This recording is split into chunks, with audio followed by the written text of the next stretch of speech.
বাংলাদেশের এক শহরের রাস্তার মোড়ে বসে আছে একজন ঝালমুড়িওয়ালা। মাথায় সাদা চুল, ঘন গোঁফ, গলায় গামছা ঝুলছে। হাতে বড় টিনের বাটি নিয়ে জোরে রাখছে, এই যে ঝালমুড়ি, আগে টাকা পরে মুড়ি। চারজন ছোট বাচ্চা দোকানের সামনে আসে।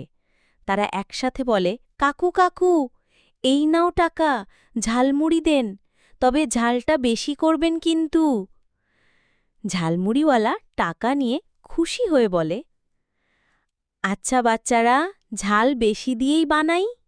সেই এক কোণে দাঁড়িয়ে ভাবে, কিন্তু শুধু ঝালমুড়ি বেচে কয়দিন লাভ করব, আরও বড় কিছু করতে হবে। তার মাথার উপর ভাবনার বুদবুদে টাকার পাহাড়, সোনার গয়না আর বড় দোকানের ছবি ভেসে ওঠে। রাস্তার ওপাশে লটারির দোকানে রাতে লোকজন চায়ের দোকানে টিভির সামনে ভিড় করেছে।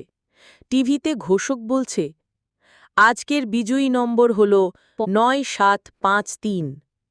ঝালমুড়িওয়ালা উত্তেজনায় টিকিট দেখে চিৎকার করে ওঠে, আহ, আমার তো ৯৭৫৪, ১ নাম্বার কম, সব গেল।